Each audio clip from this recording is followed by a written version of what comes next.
जीवन में 4 घटनाओं से वैराग्य उदित हो गया और हम सब नित्य प्रति ऐसी क्रियाओं को देखते, नित्य प्रति देखते। हमारे सामने सब जा रहा। कई लोग तो आकर घर में सबसे पहले स्नान करते हैं, अरे राम राम आज मार्ग में शव को देखेंगे। भैया क्यों घृणा करते हो? उसी प्रकार हमें भी जाना, हमें भी तो उसी प्रकार जाना है। और कोई गारंटी नहीं है कि हम इतने वर्ष तक रहेंगे, इतने समय तक हम परमानेंट हम यहाँ है, कोई गारंटी नहीं। एक श्वास लिया है वो वापस भी छोड़ेंगे, इसकी भी गारंटी नहीं। अभी आपको एक सत्य घटना चल रही है, चर्चा तो बता देते। 22 जनवरी भगवान श्री राम जी की प्राण प्रतिष्ठा अयोध्या में। भगवान ने अयोध्या धाम तो भगवान राम जी का पहले से था, और इतना हर्षोल्लास क्यों हुआ? विचार करें क्यों? क्योंकि वहां पर 500 साल पहले, 505 साल पहले वहां पर मंदिर ही था।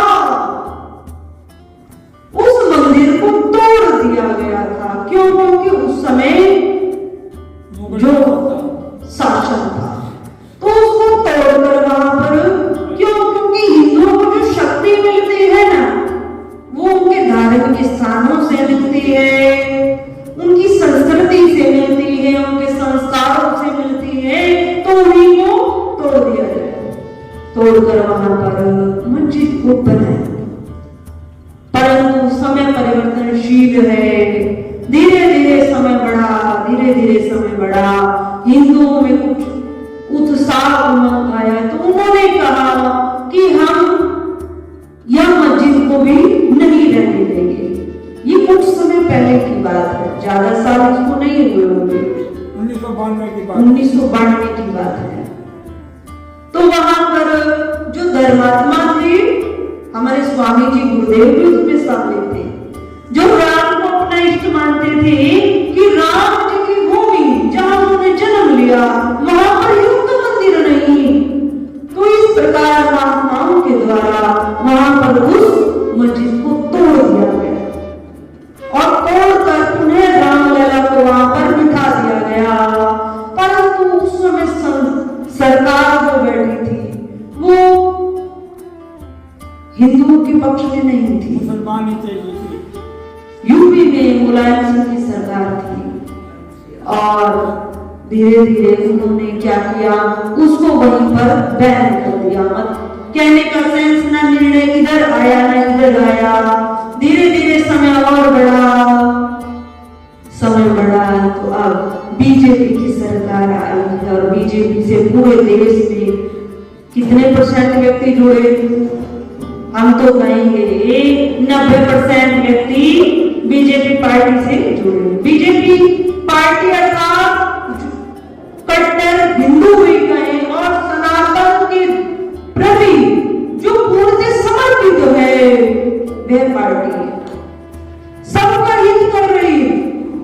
हम कहीं हमारा हिंदुओं का हित हो रहा नहीं, सबका जो हित को लेकर चल रही है, वसुधैव कुटुंबकम इस नारे के साथ चल रही है। तो आज भारतीय जनता भी उनके साथ, जो विपक्षी हैं वो सब उस 10% में आते हैं। कहने का भाव धीरे धीरे आज वो समय आया, 22 जनवरी 2024 वो समय आया। इसमें राम मंदिर बन तो पहले गया, परंतु भगवान पूर्ण प्रतिष्ठित हो गए और विराजने लगे और भक्त उसी प्रकार दर्शन करने लगे। तो सबके हृदय में आती उमंग आती हर्ष। अब जो बच्चे जिनको राम बनने के लिए कहा गया, जगह जगह पर, जैसे यहाँ पर हुआ, ऐसी जगह जगह कार्यक्रम हुआ और समाज के बच्चे एक सप्ताह पहले जो रिहर्सल कर रहे थे, किसी को राम बनने के लिए, किसी को सीता बनने के लिए, किसी को हनुमान बनने के लिए चुना गया। तो बच्चों के हृदय में हम तो सो ही जाते थे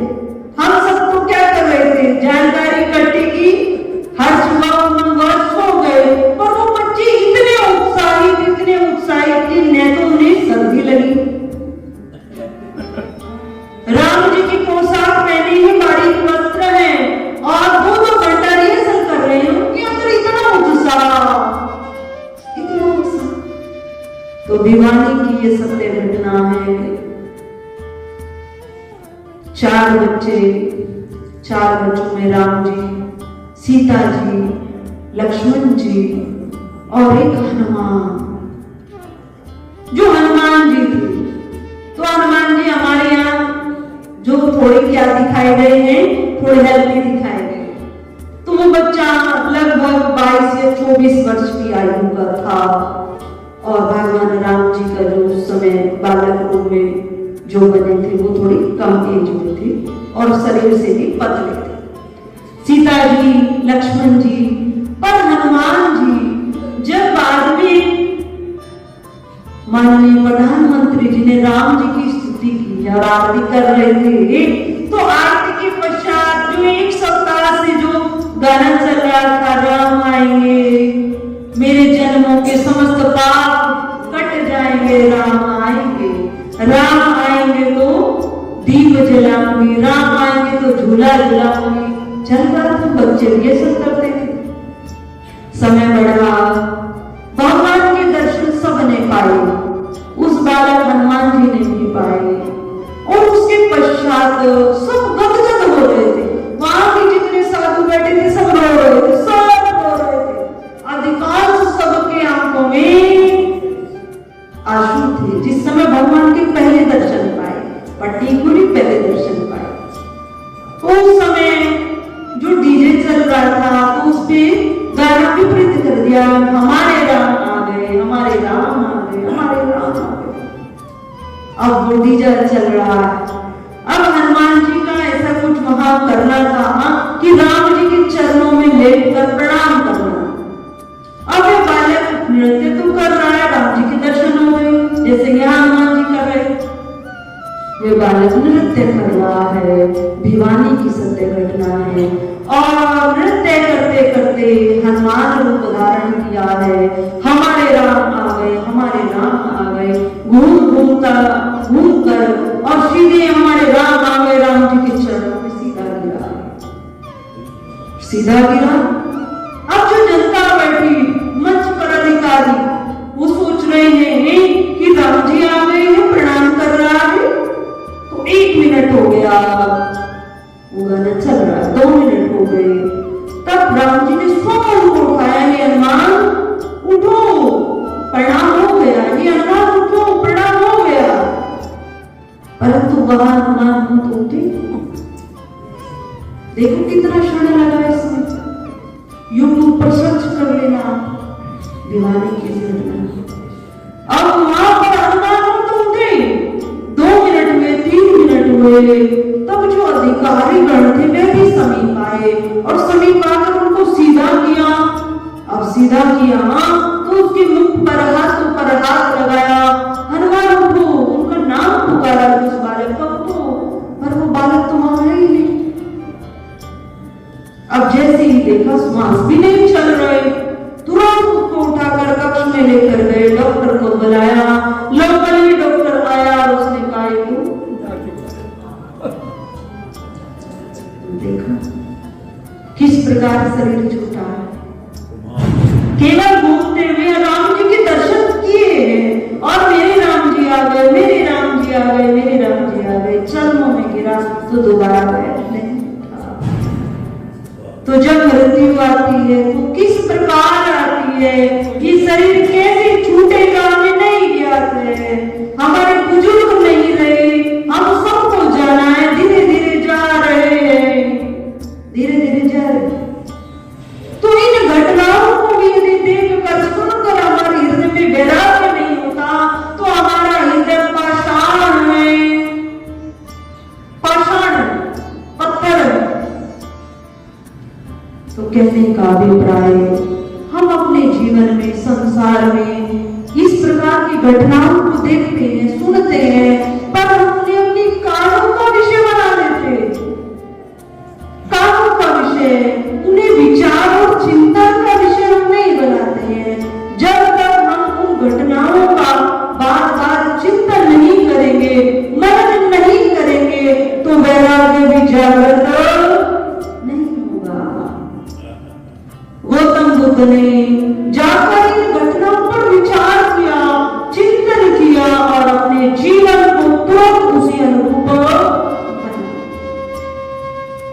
सूर्यास्त आप सबको नहीं कहता है कि आप बुरे त्याग करो, नहीं कहता है माताओं घर में रहिए, परिवार के कर्तव्यों को करती रहिए, पर अपनी चित्त वृत्ति को भगवान में जोड़ दीजिए, भगवान से लगा दीजिए। भगवान उद्धव के घर पहुंचे हैं तो उद्धव की अर्धांगिनी ने क्या किया है, अपने वस्त्रों का भी दान नहीं रहा, भगवान को छिलका पवाया है। क्यों? क्योंकि जो उद्धव की पत्नी है विदुराई, उसका हृदय भगवान से लगा है और एक जन्म का नहीं कई जन्मों का भाव है। कब मैं कृष्ण के साक्षात दर्शन पाऊं, कब मैं कृष्ण के साक्षात दर्शन पाऊं। तो विदुराई के घर का त्याग नहीं किया, पति की सेवा करते हुए भगवान के दर्शन पाए। तो आप सब अपने कर्तव्य को करते हुए अपनी चित्त वृत्ति को भगवान में लगाएं, भगवान की लीलाओं से हमारा हृदय भरा हो। कोई समाज का व्यक्ति हमारे पास बैठ जाए तो वो यही कहे, हमारी इस सत्संग की सार्थकता कब। देखो हम तो आपके आसपास रहते नहीं कि हम बता सके कि हम माता इतने दिन से भजन सुनती थी, अब भाई इतने दिन से सत्संग सुनता था, तो कुछ जीवन में परिवर्तन हुआ या नहीं। हम इतने समय पे नहीं रहते, परंतु हम स्वयं अपना निरीक्षण करें कि जो भी समाज का व्यक्ति यदि हमारे पास बैठ जाए तो वो यही कहे, अमुक माता के पास, अमुक बहन के पास यदि बैठने का समय मिल जाता है तो जीवन खुशियों से भर जाता है। बहुत अच्छा लगता है, बहुत अच्छा लगता है। यदि ये बात सुनने में मिल जाए ना तो प्रसन्न हो जाना, हमारा सत्संग सार्थक हो रहा है, सफल हो रहा है। यहीं से हम अपना निरीक्षण प्रारंभ करें। परम पूज्य श्री साध्वी ब्रह्म ज्योति सरस्वती जी के प्रवचन प्राप्त करने हेतु दिव्य वाणी चैनल को सब्सक्राइब करें, वीडियो को शेयर करें और अपने परिजनों पर अवश्य भेजें।